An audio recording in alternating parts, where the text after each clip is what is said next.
You know, if you've ever had that light bulb moment, that great idea for a business, you've stood at a critical fork in the road, even if you didn't realize it at the time. Because that very first choice you make, how you actually set up your company, well, that can define pretty much everything: your risk, your reward, your whole journey. So to really get our heads around this, we're not going to crack open a textbook. No, we're going to start with a story. It's about a teenager, a local sandwich shop, and a snap decision that would eventually build a billion-dollar empire. All right, let's set the scene. It's 1971. This is Peter Cancro. He's just a 17-year-old high school kid working a gig at a place called Mike's Subs. It's this tiny but super popular spot on the Jersey Shore. He's just making sandwiches, learning the business, completely unaware that his entire life is about to take a massive turn. I mean, just think about that for a second. This wasn't some long, drawn-out business plan. It was just a spark, a teenager's ambition that caught fire in the time it takes to walk up a flight of stairs. But turning that wild idea into a real thing, that was going to be a whole lot harder. Because this was the price tag, $125 grand. To put that in perspective, in today's money, that's almost $750,000. I mean, an absolutely insane amount of money for a 17-year-old kid with a part-time job. So how on earth did he pull it off? He hustled. He went door to door trying to get a loan and eventually convinced his high school football coach, who also just happened to be a banker, to back him. And just like that, Peter Cancro was a business owner. And this part is really key. He was the only owner. And that decision, to go it completely alone, put him on the single most common, but also one of the riskiest paths any entrepreneur can take. He had officially become what's called a sole proprietor. So this is it. This is the structure Peter Cancro started with, a sole proprietorship. It's basically the default setting for anyone who just hangs up a shingle and starts a business on their own. It's you, your idea, and the business, all legally considered one and the same. It's simple, direct, and incredibly common. And you can totally see the appeal, right? You're in complete control. Every decision is yours to make, and every single dollar of profit goes right into your pocket.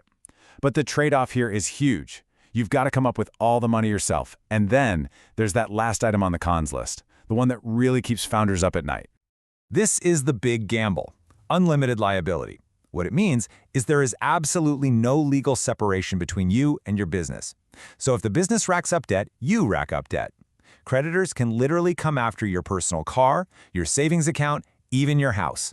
It is the ultimate high-wire act with zero safety net. So, given that insane level of risk, why do so many people pick this path? And what happens when you want to build something bigger, something that needs more money, more people, and a whole lot less personal risk? Well, that brings us to the other major ways to set up a business. Okay, let's look at the data for a sec.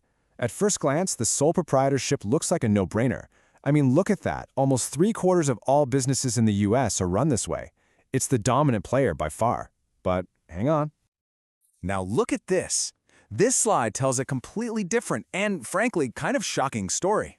While sole proprietorships are the vast majority of businesses out there, they only bring in a tiny sliver of the total revenue, just 6%. Meanwhile, the corporations, which are only about 20% of businesses, are raking in over 80% of all the money. So, what's their secret?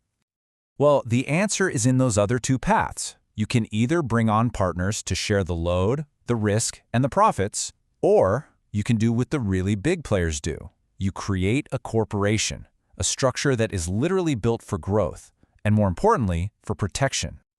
So here's the magic trick of a corporation. In the eyes of the law, it's treated like an artificial person. It's a totally separate legal entity from its owners. It can be sued, it can own property, and, here's the big one, it can go into debt without putting the owner's personal stuff at risk. That protection is called limited liability, and it is a total game changer. This legal shield is also what lets corporations grow in ways a sole proprietor could only dream of. They can buy out their competitors, they can take over their own supply chains, or even merge with totally unrelated businesses to build a massive empire. It's the structure that makes enormous scale possible. Okay, so now we have our three main players on the field: the sole proprietor, the partnership, and the corporation. So let's put them head-to-head and really look at the core trade-offs that you as a founder have to think about. This table really breaks it all down. For risk of losses, you can see right away that sole proprietors and partners are on the hook for everything: unlimited liability. The corporation is the only one with that safety net. But that safety comes with a catch. Check out taxes. Corporations can get hit with what's called double taxation. The business pays taxes, and then the owners pay taxes again on their income.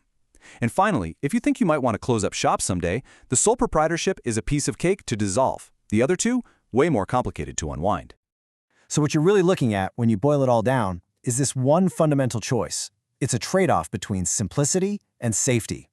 Do you want something that's easy and gives you total control but comes with maximum personal risk? That's the sole proprietorship. Or do you want that shield of protection but with a lot more paperwork and complexity? That's the corporation. And that brings us right back to where we started, that fork in the road. Understanding these trade-offs is really the key to picking the right path for whatever it is you want to build. Now, of course, the world didn't just stop there. People looked at this classic problem and said, hey, isn't there a way to get the best of both worlds? And that's where these modern hybrid structures came from. Things like S-corps, which give you that corporate protection but let you avoid the double taxation. And LLCs, which are super flexible and offer that limited liability with simpler rules. So, what about Peter Cancro? Well, his story didn't end with that little sole proprietorship. As Mike's Subs exploded into the national chain we know today as Jersey Mike's, the business structure had to evolve right along with it. It eventually became this massive, highly complex franchise system. Your first choice isn't always your last. And that leaves us with one last question. For you, if you are standing at that founder's fork in the road today, which path would you take? Would you bet on simplicity and speed? Or would you build for safety and scale? The right answer? Well, it depends entirely on the story that you want to write.